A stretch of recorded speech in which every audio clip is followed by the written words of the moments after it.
I'm here to discuss significance level and confidence interval. The level of significance is the maximum probability of committing a type 1 error. That is P, or the type 1 error, is equals to significance level. Level of significance is denoted by alpha. Generally, a statistician agree on using three arbitrary significance levels: 0.10, 0.05, and 0.01 level. So, yung level of significance nga is yung probability that we might reject the null hypothesis even if it's true. So, sa madaling sabi, it is the chance of error.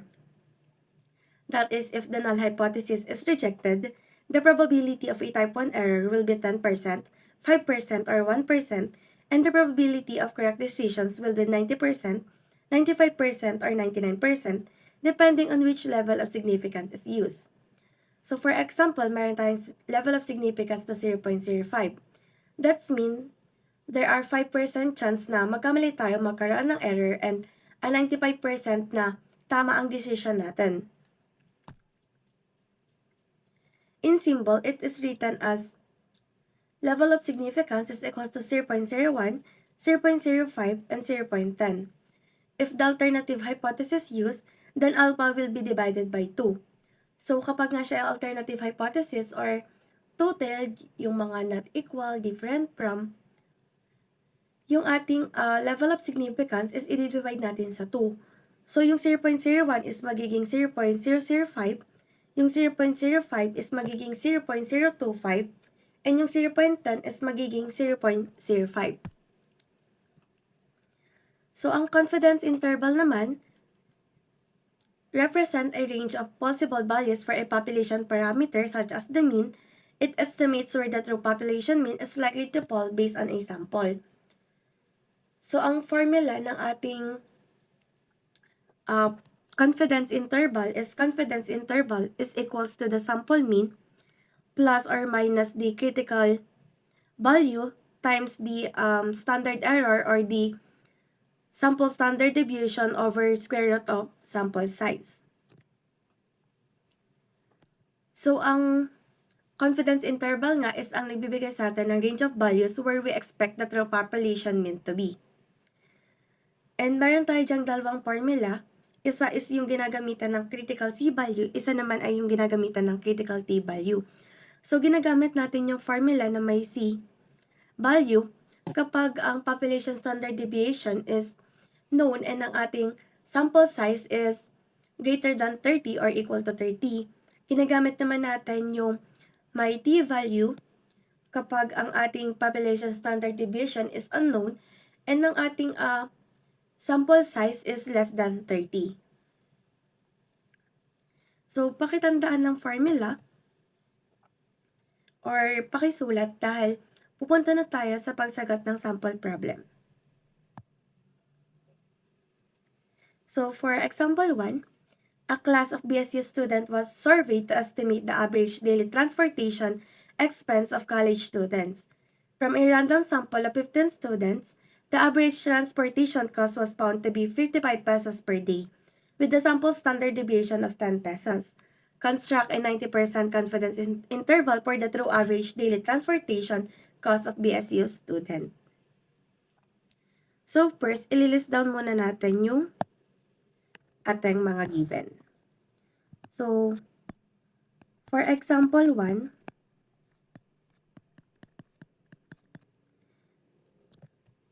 meron tayong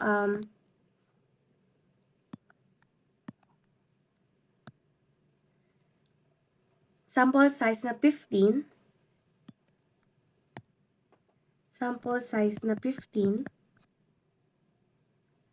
sample mean na 55, and standard deviation na 10.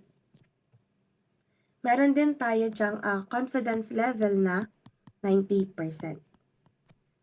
So, ang pagkuha ng confidence, ang pagkuha ng significance level ay 1 minus yung ating confidence level. So, 0.90 is equals to 0.10. So, ang ating significance level ay 0.10 or 10%. Now, if babalikan natin yung problem, makikita natin doon na ang ating nawala siyang population standard deviations and ang ating nga na sample size is 15 lang. So, it is less than 30. So, gagamit tayo ng t-table.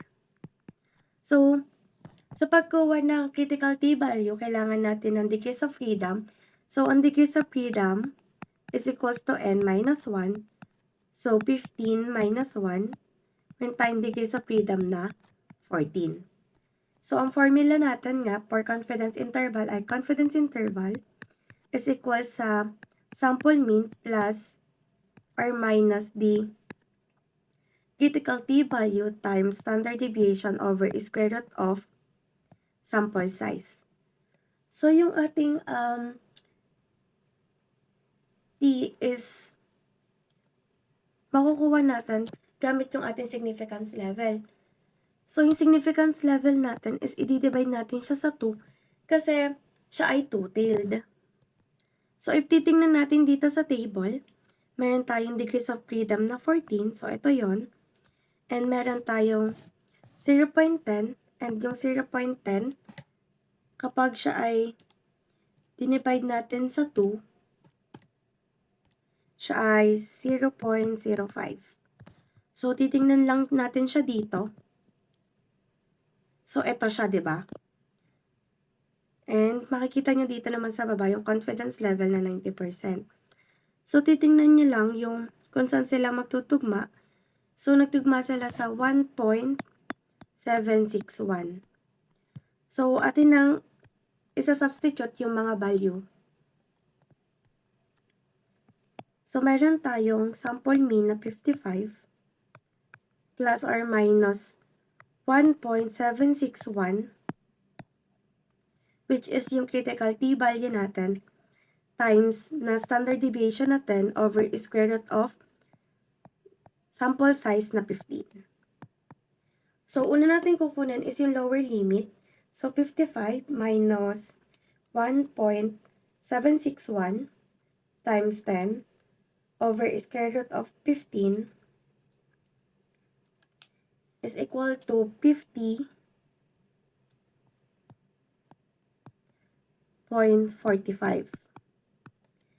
Next na kukunin natin is yung upper limit. So, yung upper limit natin is 59.55.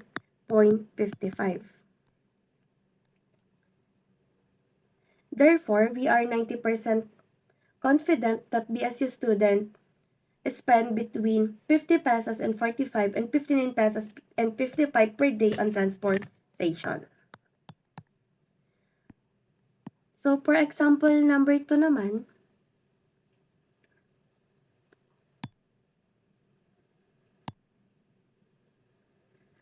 a grocery store wants to estimate the average weekly allowance of student cashiers working part-time. A random sample of 25 student cashier was taken and found to have an average allowance of 1,250 pesos with a standard deviations of 150 pesos. Construct a 95% confidence interval for the true mean weekly allowance of all student cashiers. So, for example, number 2,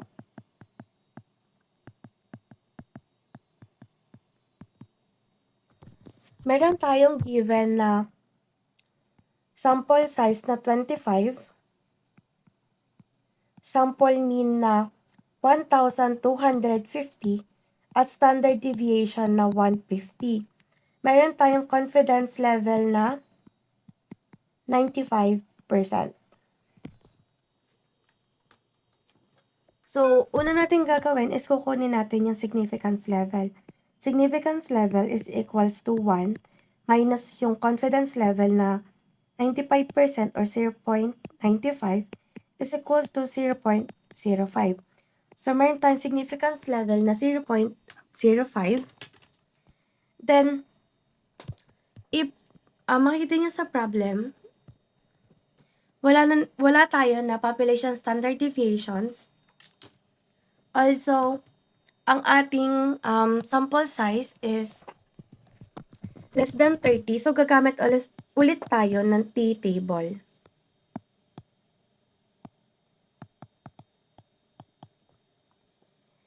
Again, para makuha natin yung critical t-value, kailangan natin ng degrees of freedom, which is n minus 1. So, 25 minus 1 is equals to 24.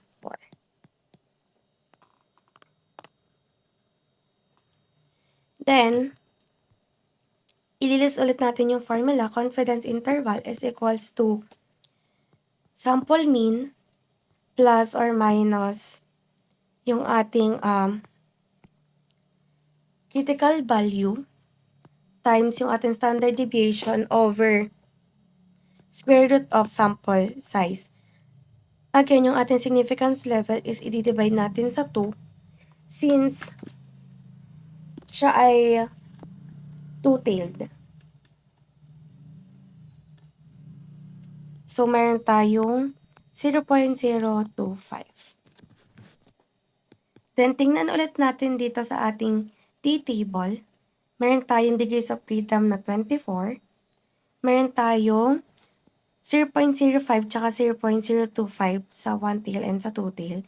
So, ito yon. Then, 24. So, ito yon. 2.064. So, meron tayong sample mean. Sulat ko muna. 2.064. So, meron tayong sample mean na 1,250 plus or minus 2.064 times standard deviation na 150 over sample size, square root of sample size na 25. So, pag kinumpute natin siya sa Calcu, 1,250 minus 2.064 times 150 over square root of 25. So, ang ating lower limit is 1,188.08 and ang ating upper limit ay 1,311.92. So, in conclusion, we are confident that the average allowance falls between 1,188 pesos and 8 centavos and 1,311 pesos and 92 centavos. Next naman, for our example number 3 and the last example,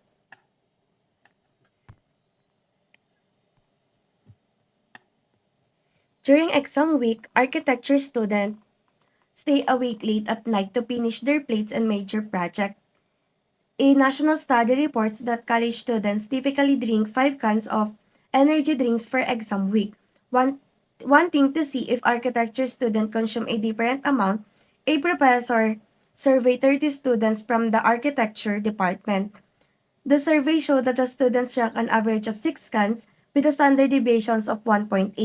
Using a 99% confidence level, construct a confidence interval for the true average number of energy drink cans consumed by architecture students. So, for our example number 3, meron tayong given na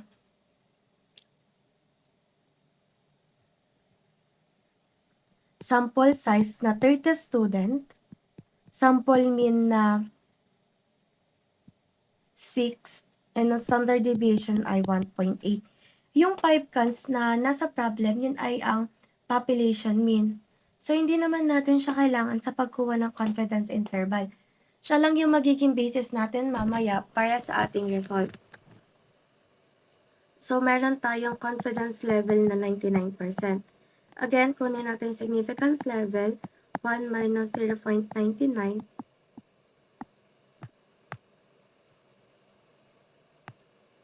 is 0.01. Since ang ating sample size is 30, gagamit tayo ng C-table. So, balik tayo dito sa table dahil may, C-value.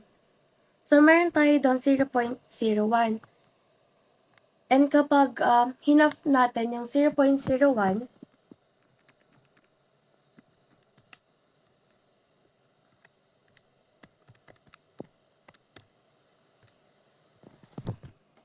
siya ay 0.005. So, siya ay nandito. 0.005, 0.01. So, ito nga, confidence level na 99%. And ang C-value na dito is 2.576. So, meron tayong C-value na 2.576. So, again, susulat natin yung formula. Confidence interval is equals to sample mean plus minus yung ating critical C-value times yung ating standard deviation over square root ng sample size.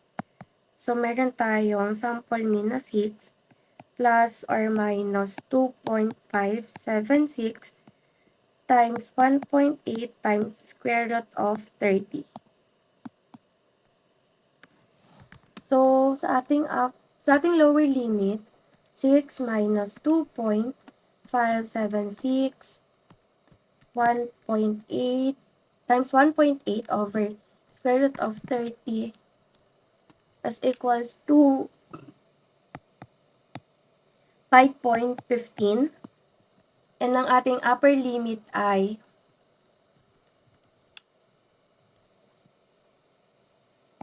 6.85.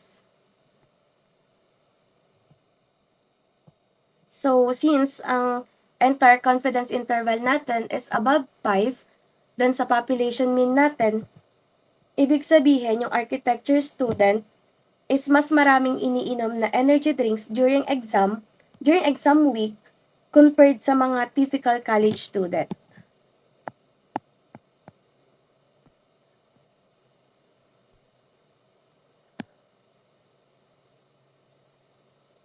So, that's all lang para sa significance level and confidence interval.